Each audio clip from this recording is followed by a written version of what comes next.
Richard Osman has shared his anger at a decision made by Facebook's parent company, as he claims every single book he's ever written has now been stolen. An outraged Richard Osman claims that every book he's ever written has been stolen as part of a massive copyright-infringing operation by the creators of the Russian database, LibGen.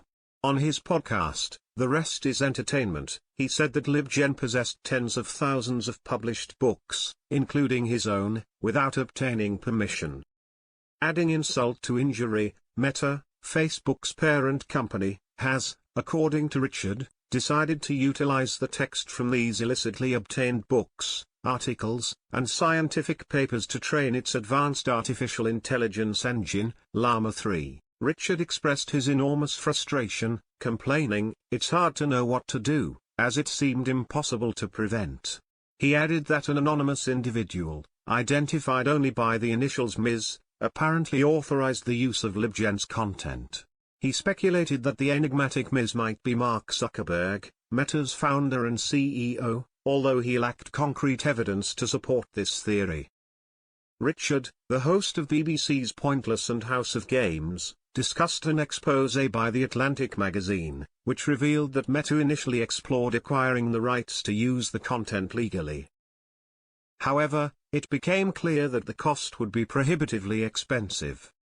In all these internal communications, it becomes apparent that it is not particularly cheap and it is not particularly easy, Richard explained, highlighting the challenges of obtaining legal permissions. He added, in the communications, someone says, "Look, it is really, really important for Meta to get these books ASAP."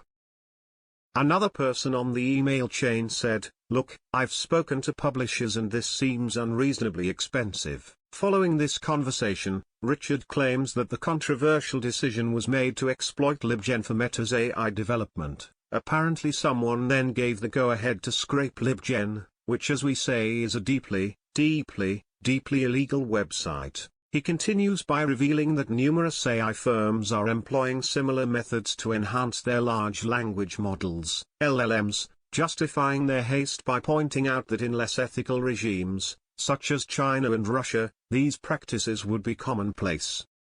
"I understand why, for business reasons, it's happening," Richard concedes, yet he insists that it really looks like Meta is capitalizing on pirated content.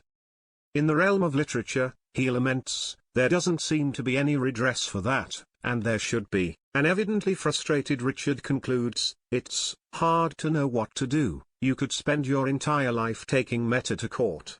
This is the culture we currently live in, where people can basically do whatever they want if they have enough scale and dare brazen enough."